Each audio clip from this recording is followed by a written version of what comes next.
নাম রাজাজি, নিউ কলেজে ফার্স্ট ইয়ারে পড়ি। আমার আর আপনার দৃষ্টিভঙ্গি একেবারে আলাদা, তাই কিন্তু আমার নিজের মতটাও আমার জানানো উচিত।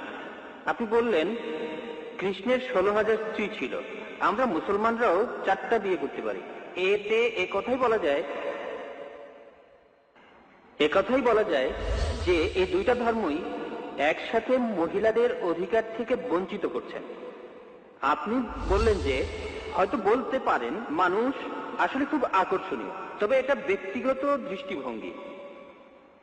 আর যদি এভাবে ব্যাপারটা দেখেন, আপনাদের দেখার ভুল আছে, আপনাদের চিন্তায় ভুল আছে। সৌন্দর্যের যে ধারণা সেটাও সময়ের সাথে বদলায়। একসময় ক্লিওপেট্রা ছিল সবচেয়ে সুন্দরী, কিন্তু এখন আর তেমনটা নেই। এখন ঐশ্বরিয়া রাই হলো 1 নম্বর।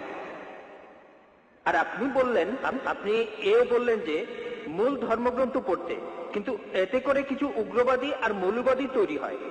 আপনি যখন কোনো ধর্মে বিশ্বাস করবেন তখন নিজের অন্যায়টাকে অন্যায় মনে হবে না। আর সেটাই ঠিক সেরকমই ঘটনাই ঘটেছিল গুজরাটে। 2000 মুসলিমকে সেখানে খুন করা হয়েছে, কেউ তাদের বাঁচাতে আসেনি। কিছু কমিউনিস্ট আর ডেমোক্রেট দল এগিয়ে এসেছিল। লোকজন ধর্মীয় মূল্যবোধের উপর আস্থা হারিয়ে ফেলেছে, আর আপনাদের মতো মানুষের কাছে এই ধর্মীয় মূল্যবোধটাই সবচেয়ে বড়। এসব ধর্ম উগ্রবাদী মানুষ তৈরি করে। তাই মানুষজনকে তাদের প্রাপ্য স্বাধীনতাটা দেন, যাতে করে তারা সমাজতান্ত্রিক আন্দোলনে যোগ দিতে পারে, যেমন কমিউনিস্ট আন্দোলন। ধন্যবাদ ভাই। মনে করেন তিনি একজন কমিউনিস্ট। আপনি খুব সুন্দর প্রশ্ন করেছেন। তিনি বললেন যে যখন হিন্দুইজম অনুমতি দিচ্ছে কৃষ্ণের 16,108 জন স্ত্রী, ইসলামের বহু বিবাহ অনুমতি আছে, তাহলে হিন্দুইজম আর ইসলাম একসাথে মহিলাদের অত্যাচার করছে কেন?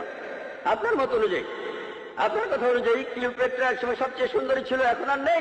ঐশ্বরিয়া এখন 1 নম্বর। আমার জন্য না, আপনার জন্য।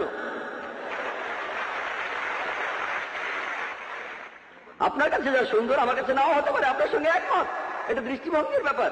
আমি একমত, ঐশ্বরিয়া রায় আপনার জন্য 1 নম্বর হতে পারে, আমার জন্য না।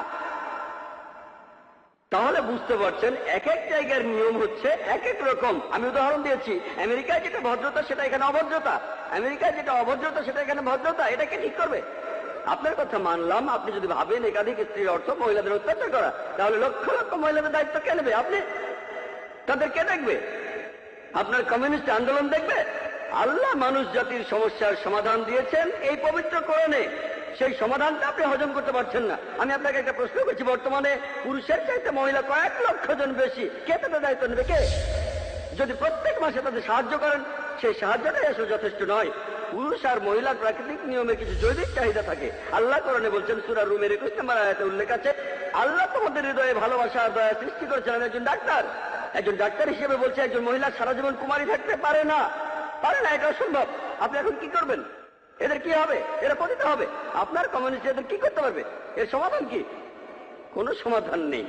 আল্লাহ আমাদের এই সমস্যার সমাধান দিয়েছেন, সেই সমাধানটা হজম করতে পারছেন না। তাহলে এখানে সমস্যাটা হলো সমাধান পছন্দ হচ্ছে না, আপনি সমাধান দেন। এর চেয়ে ভালো সমাধান কি দিতে পারেন? ইসলামে একাধিক বিয়ে করাটা আবশ্যিক নয়, 4টা বিয়ে করা আবশ্যিক নয়। আমি এমন কোন ইন্ডিয়ান মুসলিমকে চিনি না যার 4টা স্ত্রী, কাউকে চিনি না। অন্যান্য কিছু বিদেশি মুসলিম আছেন, আপনাকে বুঝতে হবে ভাই, এটাই হলো সমাধান। সব পুরুষে একাধিক বিয়ে করতে পারে না, সবাই করতে পারে না। তবে কিছু মানুষ স্ত্রীদের সুবিচার করতে পারে, আল্লাহ তাদের অনুমতি দিয়েছেন। তারা যদি সুবিচার করতে পারে, আপনার সমস্যা কোথায়? কোথায় মহিলাদের অত্যাচার করছি? আমরা তাদের সম্মান করছি। আপনি যে আমেরিকা তথাকথিত আধুনিক কালচারের কথা বলছেন, আর্ট কালচারের নামে তারা কি করছে? তারা মহিলাদের অসম্মান করছে।